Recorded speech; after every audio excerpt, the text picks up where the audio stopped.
Hey, what's going on, everybody? Joseph Sadar here. I have a prophetic word to share with you all. I pray that you all are doing well and wonderful.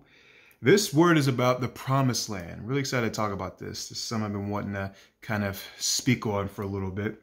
And the promised land is all about what God has promised you, basically.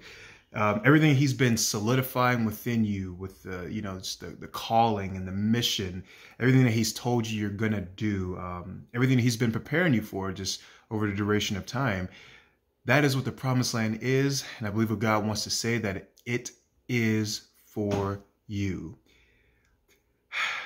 And I'm going to make this clear. This is for those that were faithful during the wilderness experience. This is for those that allowed themselves to go through the pruning process, to let God really cut off those branches that didn't bear fruit. This is for those that God has produced the good character within you during this time. Those who kind of let God just take care of all the messy parts during the wilderness season. This word is for those people. This word is for you. I mentioned a couple of weeks ago how God wanted to use the new wine that's come out of you, that this is for you as well. So guys, I can't express enough how God is doing a new thing. And I'm going to read a verse of scripture from Isaiah 43:19. Behold, I am doing a new thing. Now it springs forth. Do you not perceive it? I will make a way in the wilderness and rivers in the desert. I want to make this clear. These things are for you. All those things that God has promised you, all those things that he's told you, he meant what he said. You got to stop going back and forth. You got to stop going back and forth, believing it, not believing it. I believe that what God wants to say is you have to know it. You have to know he wants you to know it. And I'm ministering to myself, honestly. Like, I'm looking at certain things, I'm trying to figure out, how it's going to line up and, all that. But it doesn't matter. It doesn't matter, because what God told me still stands and his promises are still happening. And that's why it says not to lean to your own understanding, but in all your ways acknowledge him, and he shall direct your path. And my friends, pay attention to this next part of this word, because I believe it all ties everything together about the promised land and experiencing the promised land, all that good stuff. Your mind must be completely renewed and transformed upon entering the promised land. It's very important to watch your thoughts during this time, because you're close. Some of you are like entering in your promised land, and some of you are just right about to enter there. It's very important for you to control your thoughts and renew your mind. There's a lot of you that are still under like that old pattern, like those old ways of thinking, that old pattern of thought that was true, back in the wilderness, but not true now. There's a lot of you that will be hindered or even delayed from entering into the promised land, or really, really like fulfilling your place in the promised land if you're still holding on to those old thoughts, those old habits, those old patterns of thinking. It's really important for you to get this. Guys, in Romans 12:2, it says to be transformed by the renewing of your mind. And also in Proverbs 23:7, it says, for as a man thinks in his heart, so is he.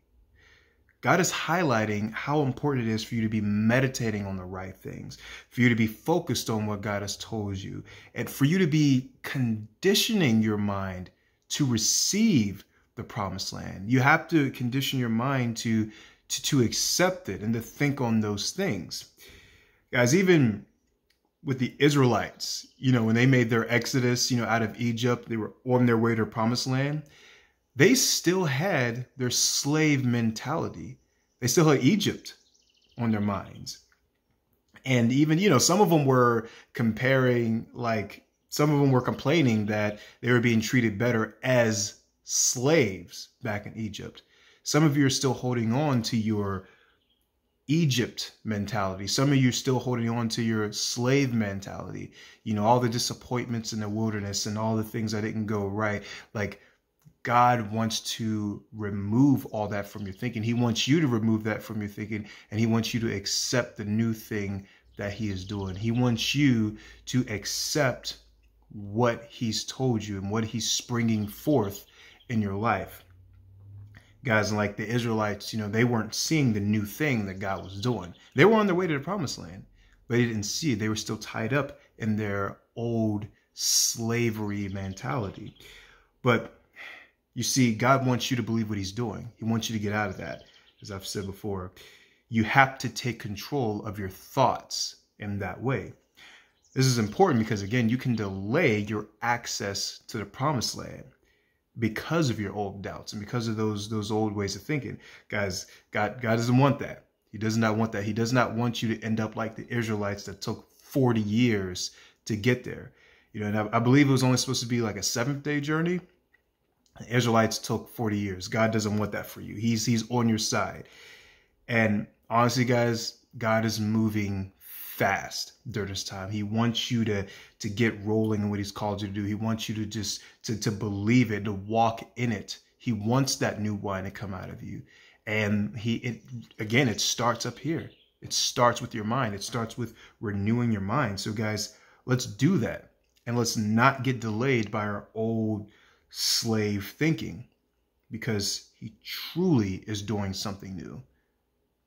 I mean, that's just really the word. Like, he's doing something new, and he wants you to be on board. He wants you to experience it. He wants to use that new wine that he's produced in you. And guys, honestly, that's the word.